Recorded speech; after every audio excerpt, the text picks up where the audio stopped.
kenyataannya per hari ini dia tidak melaksanakan keputusan Rapimnas,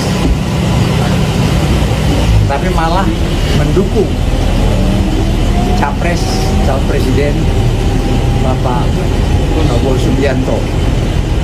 Ya.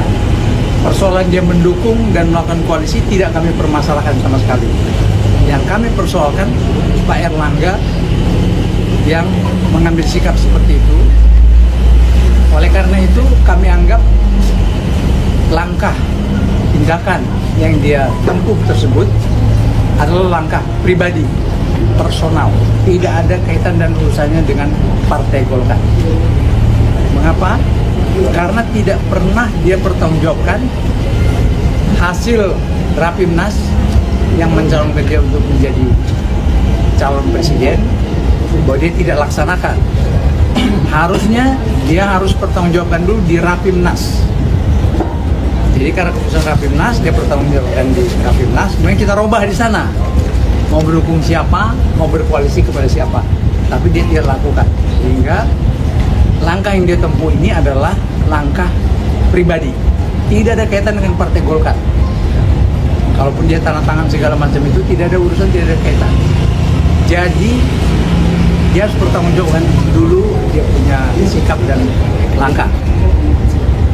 Dan dia juga, saya kira yang paling penting adalah pelanggaran berat terhadap konstitusi. Kalau dia katakan bahwa dia lakukan itu berdasarkan hasil keputusan Rakernas tanggal 23 Juni yang lalu, itu juga sebuah penyalahgunaan wewenang. Jadi intinya Dewan Etik ini satu dewan yang dibentuk oleh Munas Partai, menjaga harkat dan martabat partai, mengawal fakta integritas, menegakkan kode etik. Apa itu kode etik? Nah, kode etik ini dibagi dalam PDLT, prestasi, dedikasi, kualitas, dan manfaat. Kode etik ini akan menjaga kader-kader partai kita menyimpang daripada etika berpolitik. Ya, karena menurut pasal 39 ayat 5A anggaran dasar Partai Golkar, Rakernas itu fungsinya adalah menyusun atau mengevaluasi program kerja hasil Munas, tidak mengambil keputusan politik. Keputusan politik itu hanya diambil oleh Munas, Munaslup, dan atau Rapimnas, itu saja. Jadi itu yang kami laporkan. Dalam kesempatan ini kami minta untuk Dewan Etik memproses, dan kebetulan Ketua Dewan Etik mungkin sudah di sini. Ketua Dewan Etik sudah ada, bisa ditanyakan kepada beliau bagaimana selanjutnya laporan kami tersebut untuk dia proses secepat-cepatnya. Kami minta dalam tempo 7 hari, dan kami minta menjatuhkan sanksi yang terberat, yaitu memberhentikan Saudara Erlangga, dan karena rekomendasi memberhentikan, maka jalan selanjutnya apabila dia telah diberhentikan yaitu melakukan musyawarah nasional luar biasa. Setelah melihat di luar seperti apa, lalu di dalam negeri seperti apa, akhirnya kita bisa sampai kepada kesimpulan, sebetulnya sejak membangun pembangkit listrik 35.000 MW atau sebelumnya 10.000 MW, itu yang lebih dominan membuat kebijakan dan program-program untuk energi baru terbarukan, termasuk mobil listrik dan rencana pengadaan di 2024 itu, yang lebih berperan adalah oligarki penguasa, karena Pak Said juga sudah tadi menyinggung, penguasanya itu sekaligus pengusaha atau kerjasama dengan pengusaha untuk nanti dapat rente. Yang protes itu datangin saya, seperti Luhut bilang gitu kan, ini mentang-mentang berkuasa dia pikir dia akan terus berkuasa gitu ya kan, padahal dia kebijakannya itu untuk kepentingan pribadi atau kepentingan kelompok dan kepentingan oligarki. Sudah saatnya kita melawan Luhut ini. Kita ingatkan kepada partai-partai, orang-orang yang ada di DPR, fraksi-fraksi itu, supaya bersikap, jangan justru ikut-ikutan menguras atau merampok APBD. Menyampaikan perundingan apapun itu ke wilayah publik yang bisa menimbulkan kekacauan, menurunkan aktivitas partai, bisa membuat adanya kerusuhan, nah itu pelanggaran itu. Tapi kita di sini akan lihat apakah ini bisa masuk ke ranah sidang etik atau tidak. Jadi kita bersifatkan ini klarifikasi. Dewan Etik Golkar didesak berhentikan Erlangga sebagai Ketua Umum. Ada apa? Dikutip dari Kompas.com. Tim Pemrakarsa Penggerak Kebangkitan Partai Golkar meminta Dewan Etik untuk memberhentikan Erlangga Hartarto sebagai Ketua Umum Partai Golkar.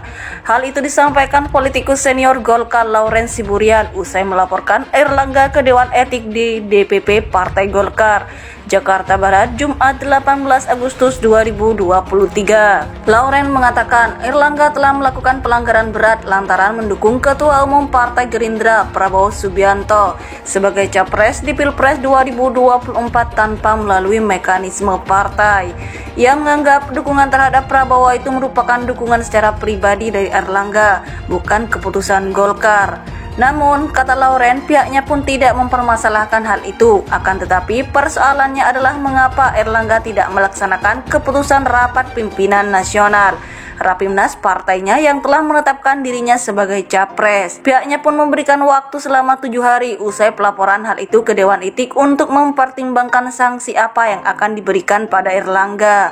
Sebelumnya, Erlangga bersama Ketua Umum Partai Amanat Nasional PAN Zulkifli Hasan mendeklarasikan dukungannya untuk Prabowo maju sebagai capres di Pilpres 2024, Minggu 13 Agustus 2023. Tim Pemrakarsa Penggerak Kebangkitan Partai Golkar meminta Dewan Etik untuk memberhentikan Erlangga Hartarto sebagai Ketua Umum Partai Golkar.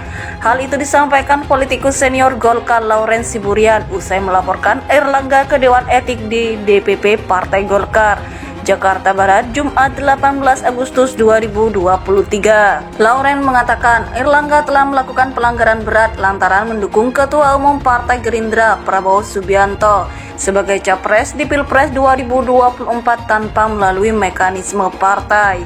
Ia menganggap dukungan terhadap Prabowo itu merupakan dukungan secara pribadi dari Erlangga, bukan keputusan Golkar.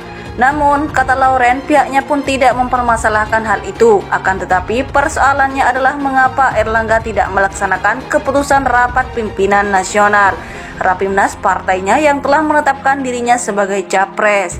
Pihaknya pun memberikan waktu selama 7 hari usai pelaporan hal itu ke Dewan Etik untuk mempertimbangkan sanksi apa yang akan diberikan pada Erlangga. Sebelumnya, Erlangga bersama Ketua Umum Partai Amanat Nasional PAN Zulkifli Hasan mendeklarasikan dukungannya untuk Prabowo maju sebagai capres di Pilpres 2024, Minggu 13 Agustus 2023.